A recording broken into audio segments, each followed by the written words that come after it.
12 days were past, and now the dawning light the gods had summoned to the Olympian height. Jove, first descending from the watery bowers, leads the long order of ethereal powers, when, like the morning mist in early day, rose from the flood the daughter of the sea, and to the seats divine her flight addressed. There, far apart, and high above the rest, the Thunderer sat, where old Olympus shrouds his 100 heads in heaven, and props the clouds. Suppliant the goddess stood, one hand she placed beneath his beard, and one his knees embraced. "If e'er, O father of the gods," she said, "my words could please thee, or my actions aid, some marks of honor on my son bestow, and pay in glory what in life you owe.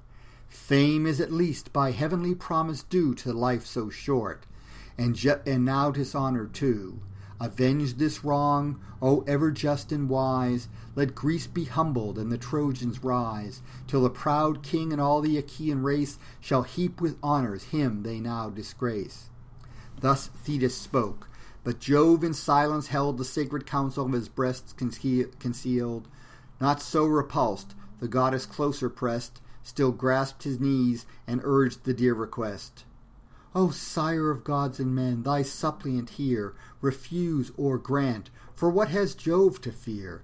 Or, declare of all the powers above, is wretched Thetis least the care of Jove?" She said, and sighing thus the god replies, who rolls the thunder o'er the vaulted skies. "What hast thou asked? Why should Jove engage in foreign contest and domestic rage, the gods' complaints and Juno's fierce alarms, while I, too partial, aid the Trojan arms? Go, lest the haughty partner of my sway with jealous eyes thy close access survey. But part in peace, secure thy prayer is sped, witness the sacred honors of our head, the nod that ratifies the will divine, the faithful, fixed, irrevocable sign. This seals thy suit, and this fulfills thy vows." He spoke, and awful bends his sable brows, shakes his ambrosial curls, and gives the nod, the stamp of fate, and the sanction of the god. High heaven with trembling the dread signal took, and all Olympus to the centre shook. Swift to the seas profound the goddess flies, Jove to his starry mansion in the skies.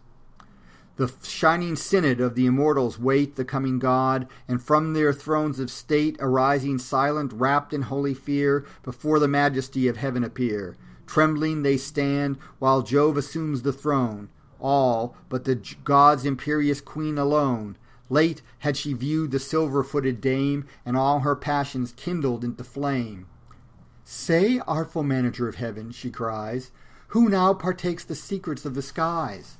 Thy Juno knows not the decrees of fate, in vain the partner of imperial state.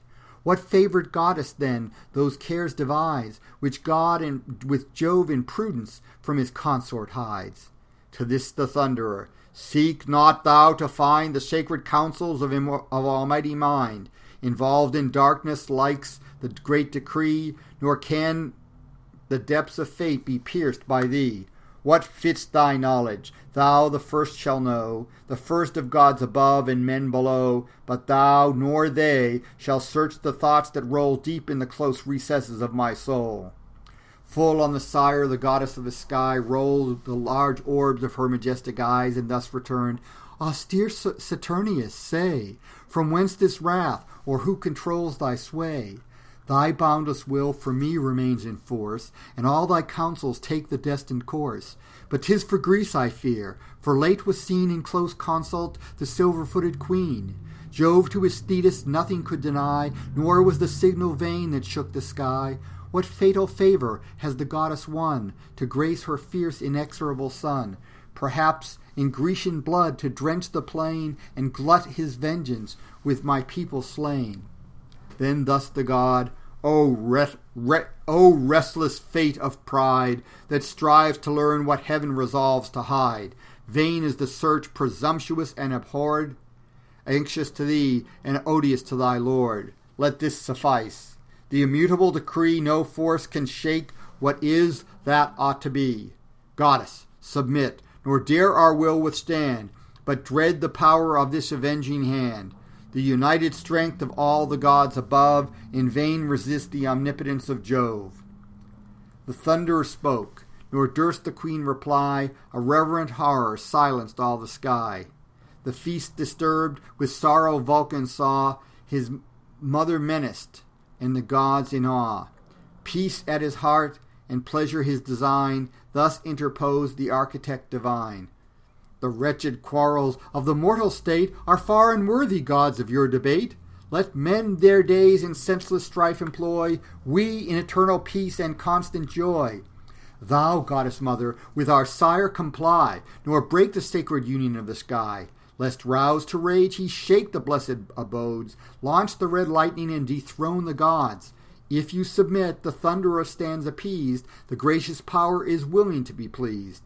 Thus Vulcan spoke, and rising with a bound, the double bowl with sparkling nectar crowned, which held to Juno in a cheerful way. Goddess, he cried, be patient and obey. Dear as you are, if Jove his arm extend, I can but grieve, unable to defend. What god so daring in your aid to move, or lift his hand against the force of Jove? Once in your cause I felt his matchless might, hurled headlong down from the ethereal height, tossed all the day in rapid circles round, not till the sun descended touched the ground. Breathless I fell, in giddy motion lost, the Scythians raised me on the Lemnian coast, he said, and to her hands the goblet heaved, which with a smile the white-armed queen received, then to the rest he filled, and in his turn each to his lips applied the nectared urn. Vulcan with awkward grace his office plies, and unextinguished laughter shakes the skies. Thus the blessed gods and the genial day prolong, in feasts ambrosial and celestial song. Apollo tuned the lyre, the muses round with voices alternate aid the silver sound. Meantime the radiant sun to mortal sight descending swift rolled down the rapid light. Then to their starry domes the gods depart, the shining monuments of Vulcan's art. Jove on his couch reclined his awful head, and Juno slumbered on the golden bed.